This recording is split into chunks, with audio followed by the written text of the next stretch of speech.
Hey, pop the trunk, I open up, I sold my soul a good price, out of sight, and my hoe got talent. Oi gente, eu sou a Adélia, né? Tô em mais um As Minas aqui. Hoje a gente tá recebendo, né, uma pessoa super especial. A gente se conheceu assim, falou, a gente tinha que se conhecer mais, não foi? Foi. A Fabi. Eu nem consigo apresentar a Fabi, porque a Fabi eu já ouvia dizer, falar sobre, que eu precisava conhecer antes da gente estar conectada. Quero que você se apresente, o que você faz, conta qual é o seu papel aqui nesse território, né?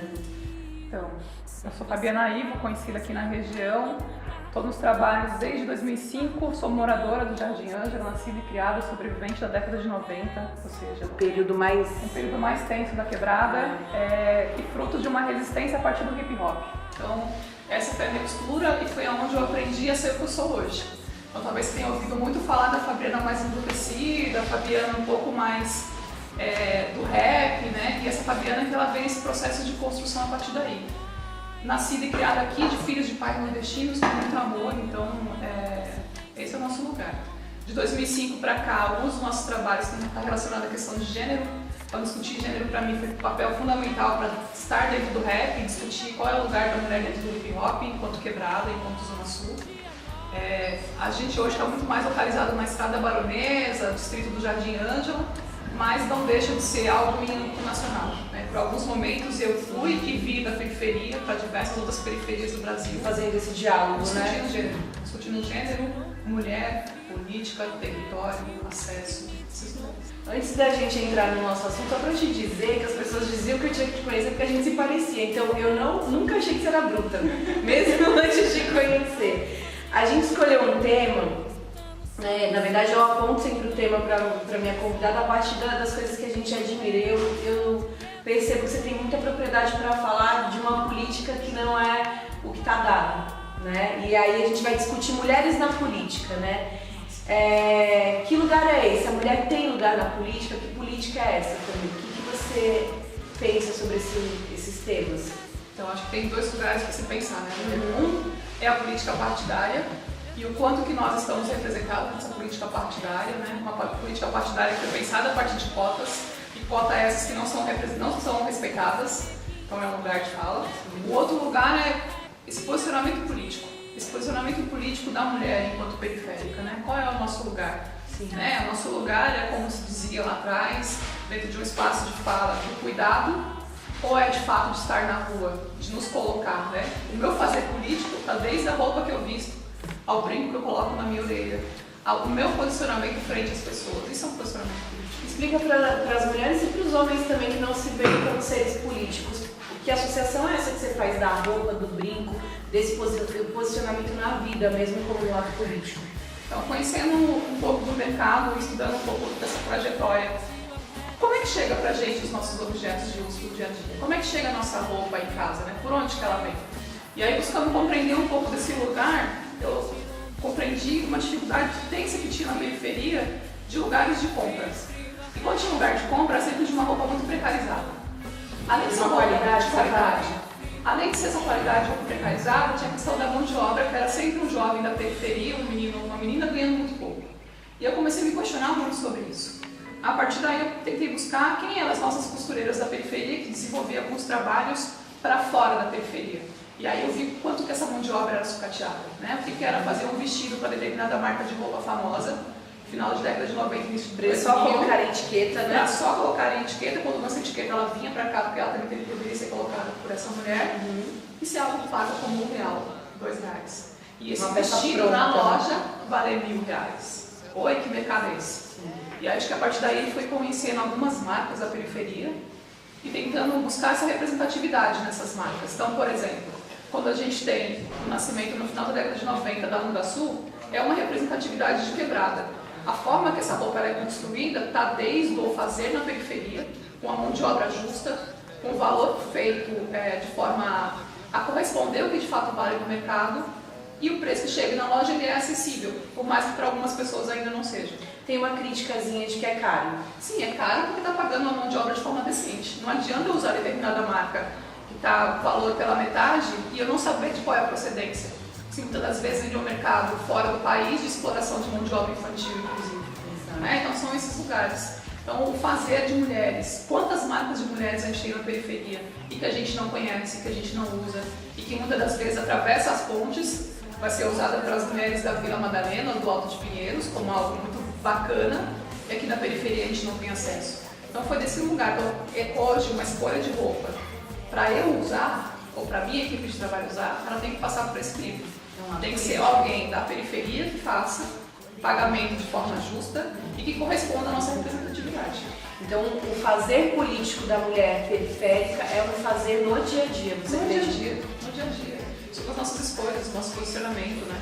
É de se colocar muitas das vezes nessa postura de construção de quem são as pessoas no nosso dia a dia. Quem é a Adélia? Quem é a mina que está do meu lado? Quem é as minas do Fala Guerreira?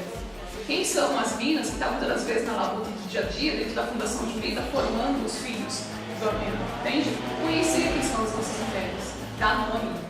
Essa, pra mim, acho que o maior fazer político hoje é quando eu tenho o nome da Adélia. Quando eu conheço as pessoas pelo nome, quando eu conheço a Lu, quando eu conheço a Ju Dias, quando eu conheço a Lânia Cerqueira. É desse lugar que eu estou dizendo, que eu quis fazer político. É simplesmente, é fulana. Não é fulana. Uma marca de umas minas aí, né? Não existe. Bom, a gente vai voltar para trocar ideia da outra parte, porque a gente está falando do fazer político do dia a dia das mulheres periféricas, desse reconhecimento de que tudo passa por um ato político, né? O cabelo que a gente tem, a roupa que a gente usa, tudo, mas tem a questão partidária. A Fabi, para quem não assistiu o outro, adoro fazer resumo, o outro bloco, estava falando pra gente dessa representatividade, né, da periferia dentro da política, né? Dentro desse micropoder, que é o máximo poder, né, quando se junta. Mas como é que a gente faz para que as pessoas elas se envolvam com esse processo, né? Elas saiam dessa atuação no dia a dia e elas cheguem até uma atuação partidária, né? É o tipo de política que você acredita? Uma política partidária? Então, né, eu acompanhei durante um período, nessa minha militância, nesses meus trabalhos, eu acompanhei durante um período alguns governos federais, inclusive de atividades em torno de direitos humanos e educação. Entrando pelo meio da política, de fato, né? O que são vivenciando esses espaços de poder, porque política é um espaço de poder, é bastante contraditório quando a gente vê falas de partidos que colocam a questão das cotas e colocam essa importância de 30% dos seus partidos ser composto por mulheres. Da onde surgem essas mulheres? E aí nos vem somente uma pergunta, né? Quem são essas mulheres no dia a dia? Da onde elas aparecem? Não adianta colocar lá a esposa de fulano ou de ciclano. Qual é a representatividade dessa mulher enquanto mulher? Quais são as pautas que ela carrega enquanto mulher? Porque o que acontece muitas das vezes? A gente coloca lá de chapa na ideia da cota. Colocamos lá 30% da cota dentro de tal partido. Lá, né? No Google chegamos. Quando se tem a discussão da tomada de poder sobre qualquer lei, quem vai à frente? Quem está falando sobre ela? Quem está por trás da lei, entende? Então, são esses lugares que muitas das vezes a mulher, assim como o negro ou a negra, fica sucateado dentro de um universo de cotas fictícias. Então, você está lá cumprindo um determinado número, mas que no dia a dia, no momento de decisão, não é você que vai estar à frente. Você vai estar correspondendo a uma sigla ou a uma intencionalidade política de determinada pessoa, que muitas das vezes não é a sua nem o grupo que você representa. Exato. Então esses lugares são cuidadosos. O grupo que te elegeu, né? Também acaba não representando. Agora, dá para cruzar as duas coisas? Você acha que dá para ter esse processo de alguém, de uma mulher periférica, dentro dessa política partidária, de uma maneira ativa de verdade, onde ela não ocupa esse lugar de fantoche quase, né? Eu acho que a gente tem hoje uma grande representante de São Paulo, que é a Eliane Dias. E eu gosto de trabalhar com nomes, né? Você vai ver que eu vou falar Muito bem, nomes, fala o nome das pessoas. A Eliane Dias, que está na frente de um lugar, que é o SOS Racismo, dentro da LESP, e que ela não se dobra para representar ou para dar tonacidade a determinadas falas que não seja do povo que ela representa. Né? Então, desde o povo preto que ela representa, o periférico, ou dentro das matrizes de população de terreiros e afins.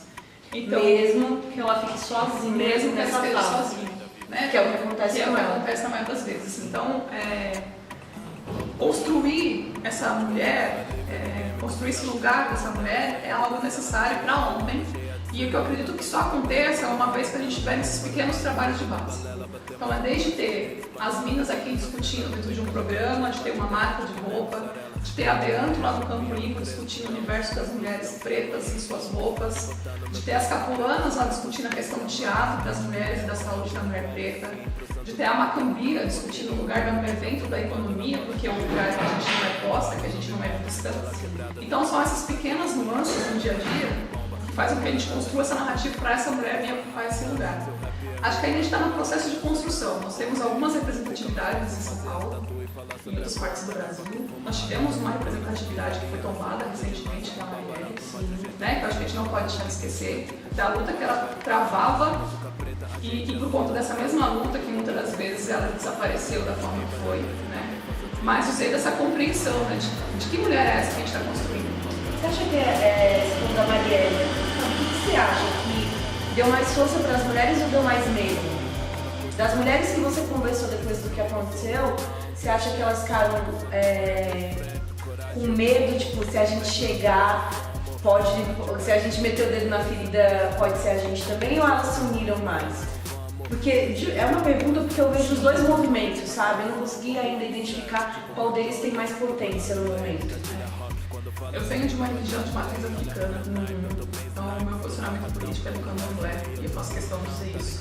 E quando eu digo isso no caso da Marielle, é porque todas as nossas e os nossos me puseram estar hoje, me permitiram estar hoje dentro do candomblé, tombaram de pé. Não é diferente da Marielle, ela tombou de pé. Ela caiu lutando, né? Então acho que tem esse lugar. E quando eu olho para esse lugar dela de ser luta, que a Marielle para mim tem um nome que é luta, ela se torna semente para que outras meninas e outros meninos se olhem e se percebam o quanto que eles podem ser grandes a partir de onde eles surgiram. Né? Quando eu estou dizendo a Marielle, para mim é a periferia do Rio de Janeiro representada uma mulher. É quando eu estou aqui e está em mim ou está em você essa representatividade de uma quebrada. É desse lugar que eu digo. Então assim, aconteceu o que aconteceu, os fatos ainda não foram apurados, a gente tem essa negligência toda do Estado, mas é algo dado para firmar um grupo, firmar um número de pessoas. Bacana, pesado, hein? Tá certo. Mas eu sou partidária de um universo de democracia e de participação popular.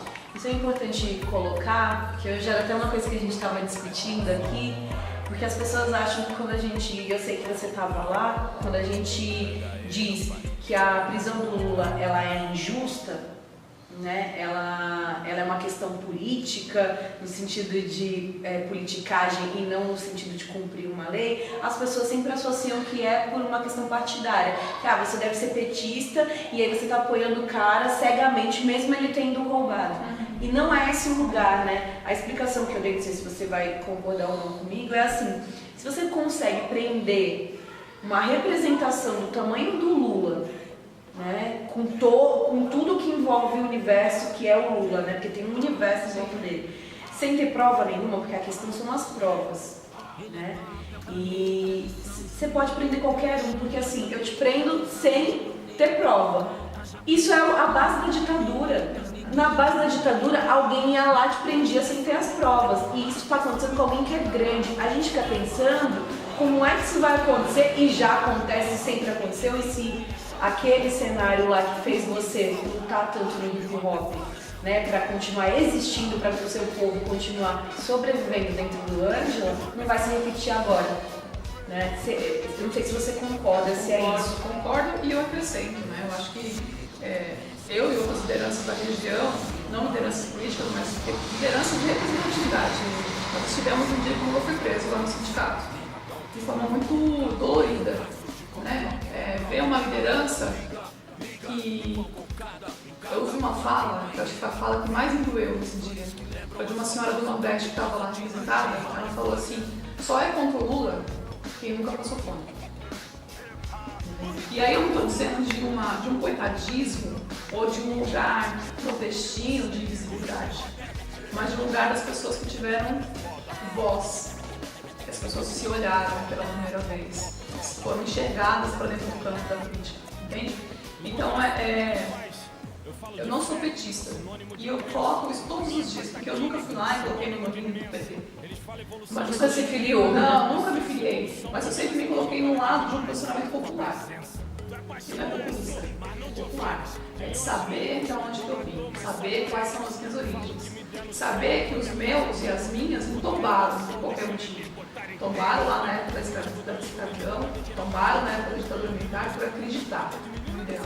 E é esse lugar que me segue. Esse lugar que me segue. Maravilhosa. Como é bom ouvir você e assim, o que eu entendo, né? A gente estava conversando antes de começar sobre uma outra vertente do As Minas, que é a questão das roupas, mas o que eu entendo que é esse programa web, e eu faço ele com muito gosto, né? Mesmo cansada aí na labuta todo dia, porque eu acho que as pessoas precisam ouvir outras mulheres, né? E se reconhecer nessas mulheres, reconhecer a potencialidade que tem na Fabiana Ivo, que também tem em mim, né? Coisas que tem na minha fala que também tem nela, que tá lá do outro lado também. E que os caras comecem a ver também que legal também ter essas mulheres perto. Elas não estão rivalizando com a gente, elas estão somando. Muita gratidão por você estar nesse território, né? Axé pra gente. E de pé sempre. Gratidão, viu? Obrigada. Obrigada mesmo. Pra quem quiser, seja lá você quem for, seja como estiver. Hip hop é uma cor, um amor, uma fé. Denuncia a injustiça e deixa em choque